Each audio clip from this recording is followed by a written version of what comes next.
Listen, my children, and you shall hear of the midnight ride of Paul Revere. On the 18th of April, in 75, hardly a man is now alive who remembers that famous day and year. Hello. So in this video, we are coming to you from our hotel room on vacation in Maine. We've got our whoopie pie. We've got our wild Maine blueberry jam. We had lobster rolls, as I think they pronounce it in Maine. For lunch, got a Portland Head lighthouse shirt. And of course, Maine means Henry Wadsworth Longfellow, who was born right here in the city of Portland in 1807. He is Maine's, I think, most prestigious poet. And so for this video, we're going to talk about his poem, Paul Revere's Ride, written in 1860. If you watched the channel before, I've interviewed Andi Stout a couple of times. This video isn't a formal interview. We're just going to sort of riff about this poem. And we're gonna sort of go through and talk about whatever strikes us with the poem.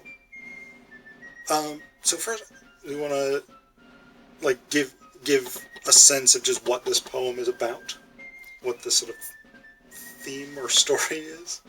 It's Paul Revere's Ride. Okay. So for those of you who don't know about Paul Revere's Ride, at the beginning of the American Revolutionary War in 1775, Paul Revere, along with a number of other people who largely have been forgotten,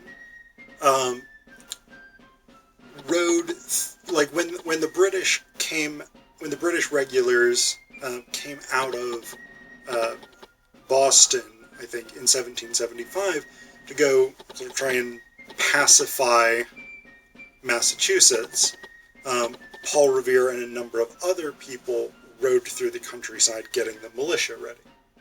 And interestingly enough, there was a 16-year-old girl named Sybil Ludington who rode twice as far as Paul Revere, and actually was mostly forgotten. Although actually apparently there's some debate about whether Sybil Ludington ever rode at all. She was definitely a historical person. She lived at the time. There's no contemporary evidence that she rode. But Paul Revere, basically he rode through a few towns before he got captured like an idiot. And he just sort of roused the militia to go fight in the battles of Lexington and Concord. And in 1860, Longfellow writes this poem. I mean, this is right the eve of the Civil War. So I think the first thing we want to talk about is this propaganda element, because this is one of the things that Longfellow did, was he was very sort of pro-American, very, very propagandistic. So I mean, right, we've each got bits and pieces of this that I think jump out at us as propaganda. Do you want to start? So I think the sing-songy quality that he starts to adopt throughout the poem kind of emphasizes that propaganda element, because it creates a lilt when you're reading it out loud. I want to come back to the meter and the style, because I think there's a lot to talk about there. But I mean, you've got your section on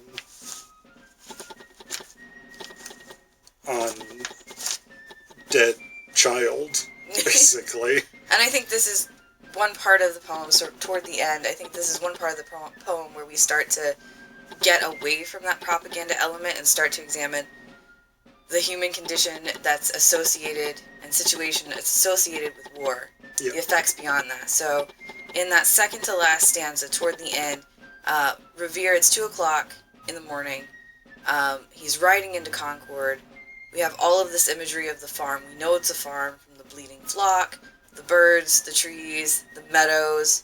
Yeah. All of this signifies farm, small town, and then toward the end of that second to last stanza, he writes, "And one was safe and asleep in his bed, who at the bridge would be first to fall, who that day would be lying dead, pierced by a British musket ball. So this is the last night this kid, presumably, it doesn't necessarily say son, but clearly a critical element of the family unit. Son. Yeah, somebody's son.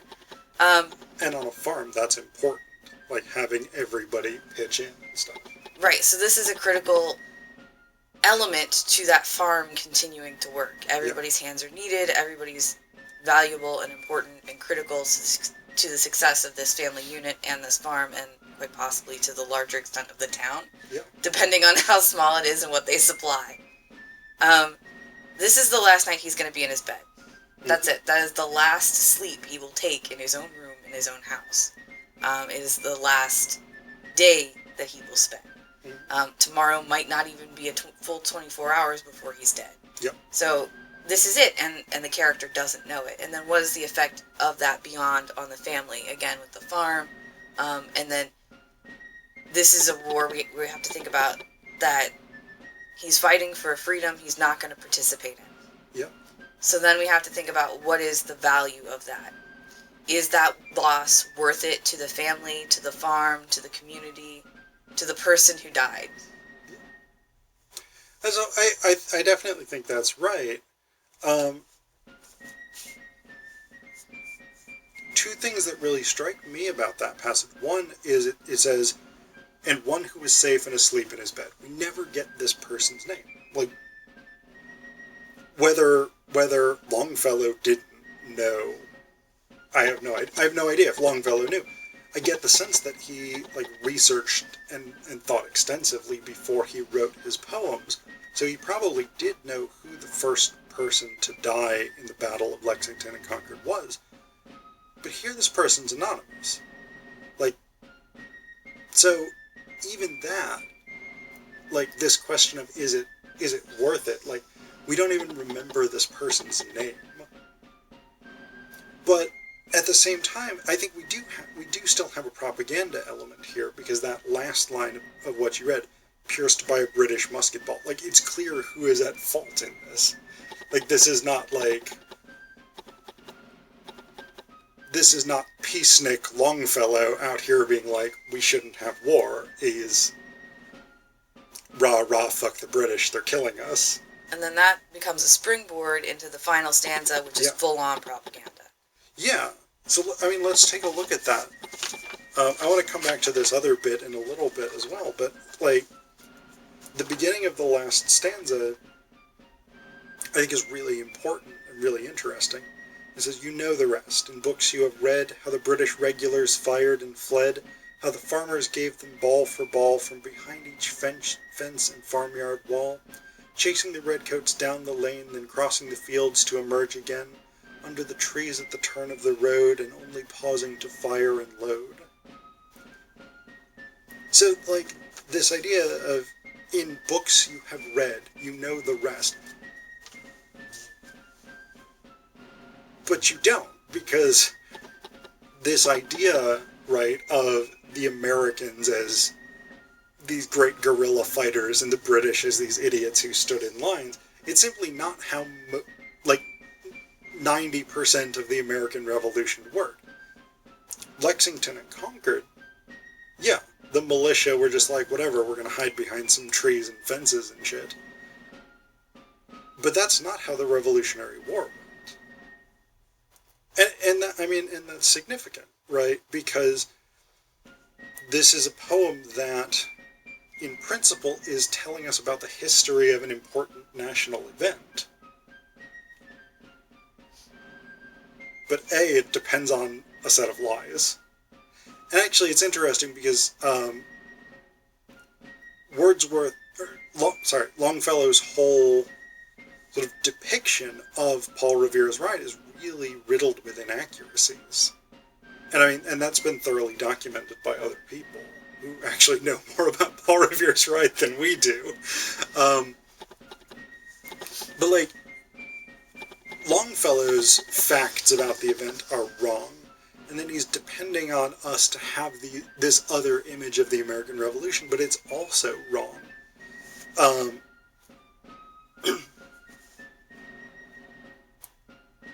And so that raises some really interesting questions, right, in the context of the coming Civil War. Like, if we imagine this being written the year before a 4-year conflict that destroys the country, like, what is that? How does that change this poem for us? Well, I don't know that it changes anything for us. I think we are locked into a particular read, that there is a particular way that this author wants us to feel about this particular war, right? This particular situation. And it's very heavy-handed, and it's very clear. Yeah. This is how we're meant to interpret this.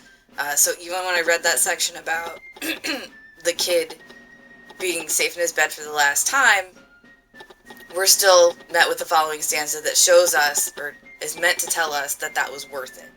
Yep. Right? So we're not supposed to be asking those kinds of questions. Yep. And when it comes down to it, poetry doesn't have a responsibility to be accurate. Yeah, that's true. I accept that. I want us to talk about this other section, because if you really want some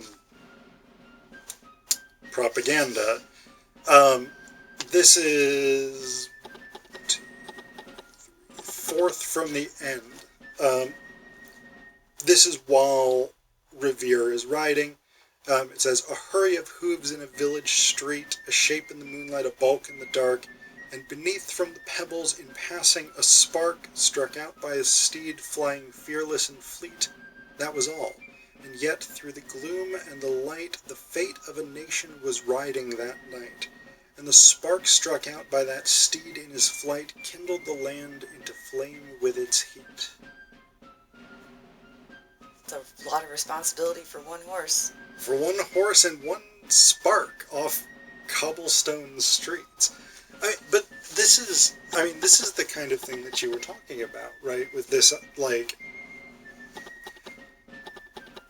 it's very hard to misread that passage and not get what Longfellow is gesturing toward.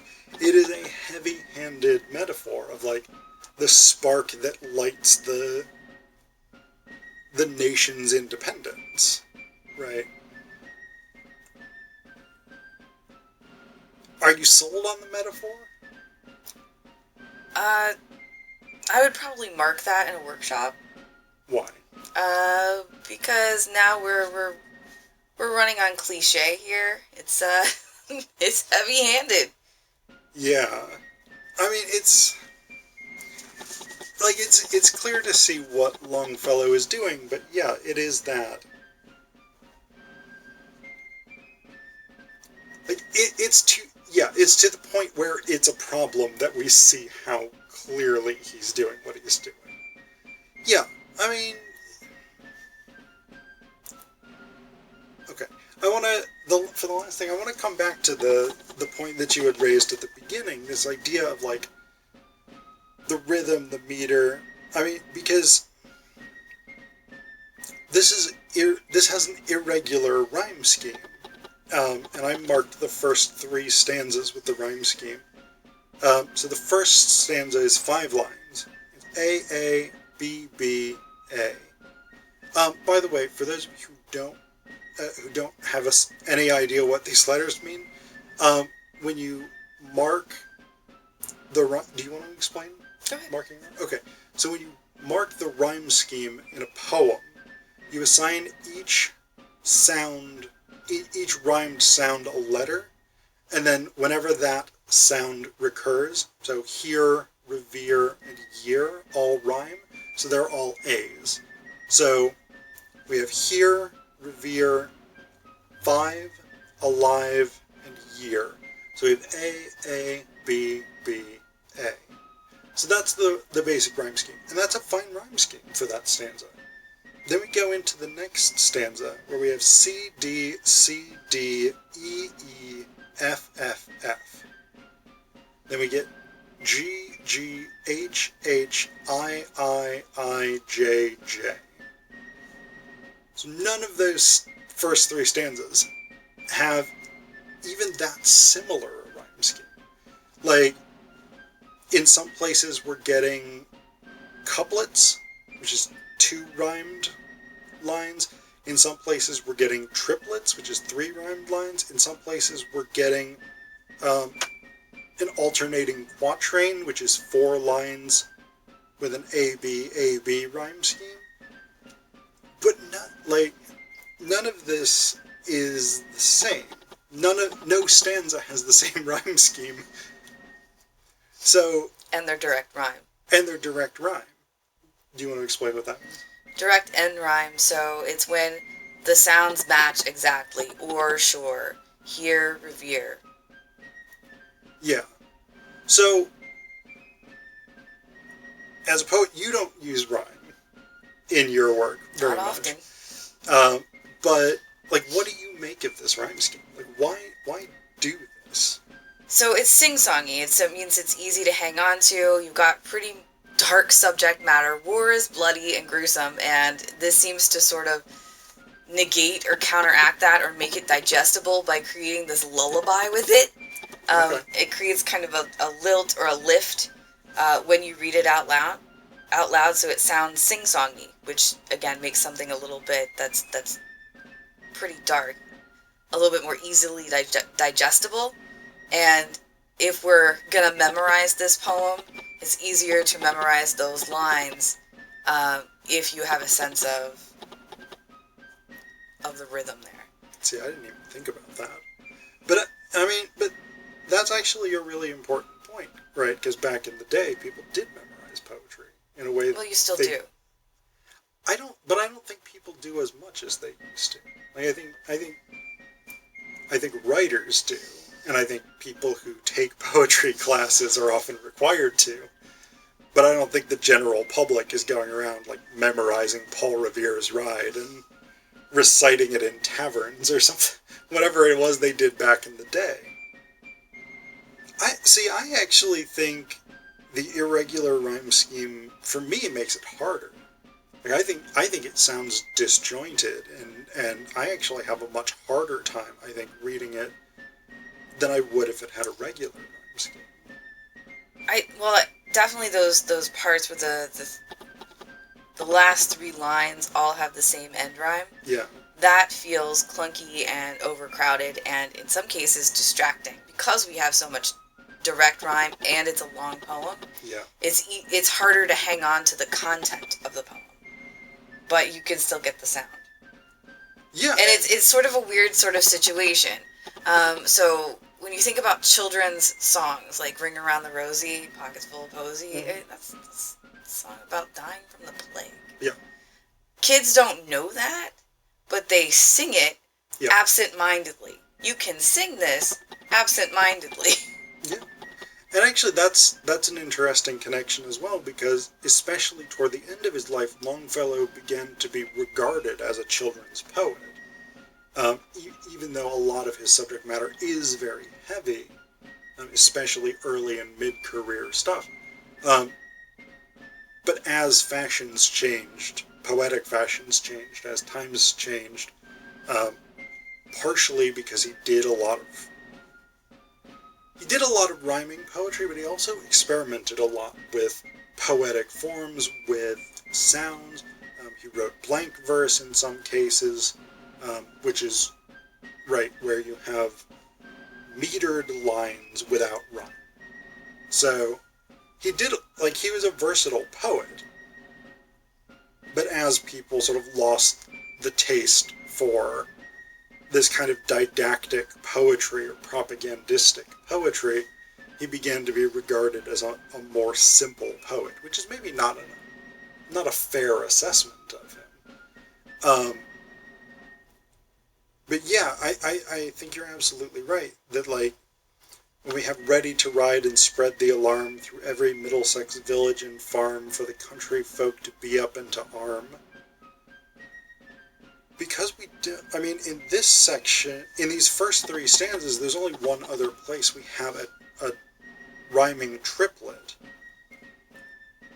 It's a lot more awkward than either rhyming couplets, which I think feel very natural,